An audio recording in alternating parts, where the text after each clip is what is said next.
حدیث میں ہے کہ اللہ تعالی رمضان شریف میں روزانہ کئی لاکھ لوگوں کی بخشش کرتا ہے، اور رمضان کے آخری روزے میں اتنے لوگوں کی بخشش کرتا ہے کہ جتنوں کی بخشش پورے رمضان میں ہوئی۔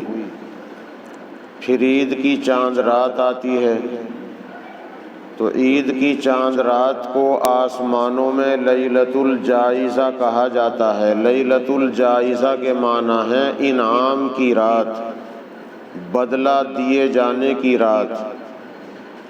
تو عید کی چاند رات میں اللہ جل شانہ اپنے بندوں کی مغفرت کرتا ہے۔ جب اللہ کی بخششوں کو فرشتے دیکھتے ہیں تو فرشتے معلوم کرتے ہیں، یا اللہ کیا آج کی رات کوئی شب قدر ہے؟ آج آپ اپنے بندوں کی اتنی بخششیں فرما رہے ہیں، کیا آج کوئی شب قدر ہے؟ تو اللہ جواب دیتا ہے کہ اے فرشتوں، آج شب قدر تو نہیں، یہ لیلۃ الجائزہ ہے، انعام اور بدلہ دینے کی رات ہے۔ میں نے اپنے بندوں پر، اپنی بندیوں پر کچھ چیزیں لازم کی تھی، فریضہ عائد کیا تھا۔ دن میں روزہ رکھنا، رات میں قیام کرنا یعنی عبادت کرنا، خصوصاً تراویح۔ میرے بندوں نے اس ذمہ داری کو پورا کر دیا ہے۔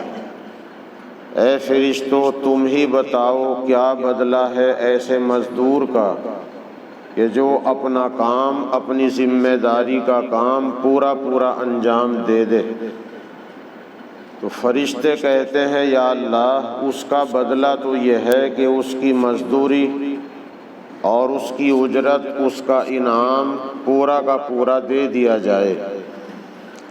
تب اللہ تعالیٰ فرماتا ہے کہ اے فرشتوں، تم گواہ ہو، میں نے اپنے بندوں اور اپنی بندیوں کی بخشش کر دی۔ سرکار دو عالم صلی اللہ علیہ وسلم فرماتے ہیں کہ عید کی صبح ہوتی ہے، فرشتے زمین پر آ جاتے ہیں اور آواز لگاتے ہیں، اے اللہ کے بندو، چلو نکلو اللہ کے دربار کی طرف، اس آقا کے دربار کی طرف جو بڑا سخی ہے۔ لوگ عیدگاہ کے لیے نکلتے ہیں اور فرشتے ان سے مصافحہ کرتے ہیں۔ وہ ہمیں نظر نہیں آتے، لیکن رسول پاک صلی اللہ علیہ وسلم نے جو چیز فرما دی ہے اس پر ہمیں اپنی آنکھوں دیکھی چیز سے بھی زیادہ یقین ہے۔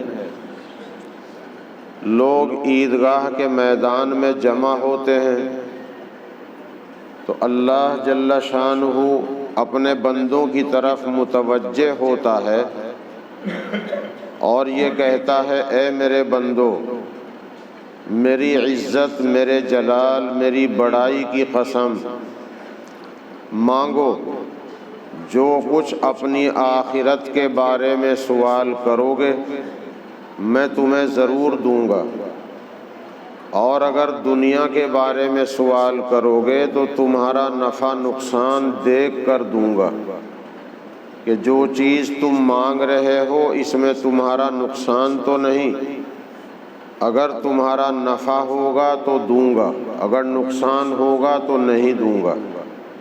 یہ بھی اس کی مہربانی ہے۔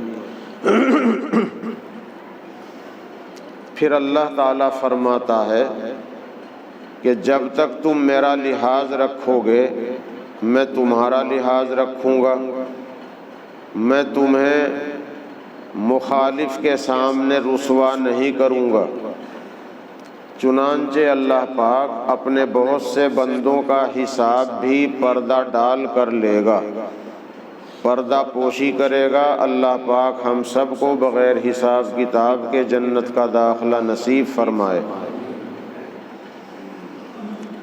پھر اللہ تعالیٰ فرماتا ہے کہ جب تک تم میرا لحاظ رکھو گے، اس کا مطلب علل اعلان میری نافرمانی نہیں کرو گے، کھلم کھلا میرے احکام کو نہیں توڑو گے، تو میں بھی تمہارا لحاظ رکھوں گا اور تمہیں مد مقابل کے سامنے رسوا نہیں ہونے دوں گا۔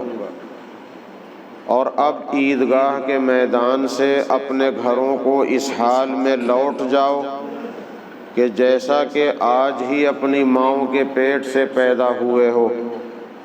جاؤ، ہم نے تمہارے پچھلے گناہ معاف کر دیے، اب نئے سرے سے عمل کرو۔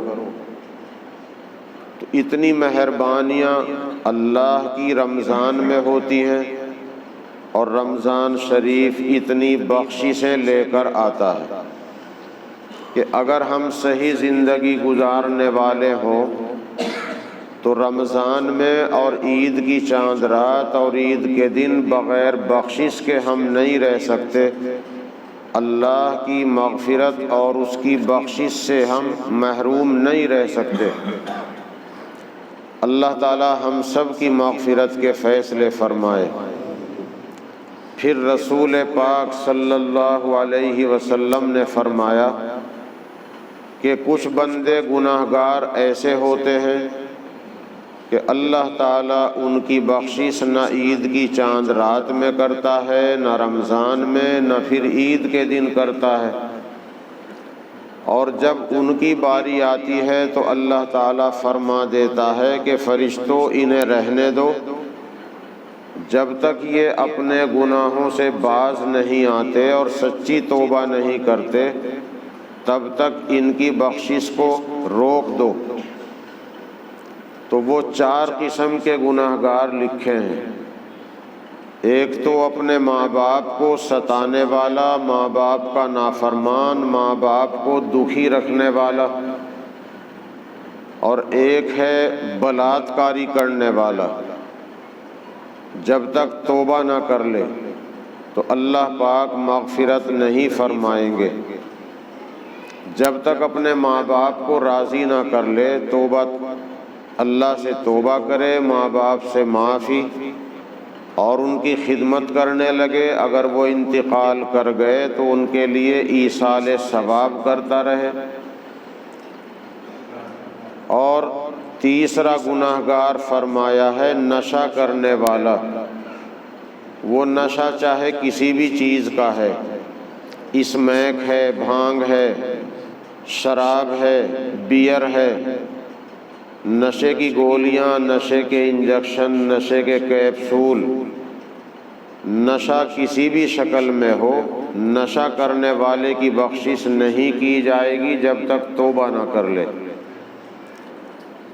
اور چوتھا گناہگار وہ کہ جو آپس میں کینہ کپٹ رکھتے ہوں، بیر رکھتے ہوں، ایک دوسرے کے ساتھ مخالفت اور دشمنی، پارٹی بازی ہو۔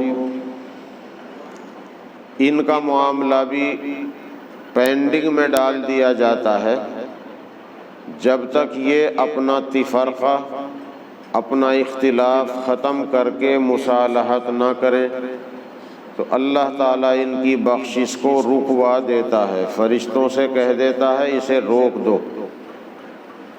اس لیے ہم ان برائیوں سے اپنے آپ کو بچائیں، اور رمضان شریف اللہ کی رحمتوں کو لے کر آیا تھا، اب اس کے ساتھ اللہ کی وہ رحمتیں رخصت نہ ہوں، اس کی ہمیں کوشش کرنی چاہیے۔ اگر ہم صحیح زندگی گزارنے والے بنیں گے تو اللہ کی کچھ نہ کچھ رحمتیں رمضان کے رخصت ہونے کے بعد بھی ہمارے اوپر نازل ہوتی رہیں گی۔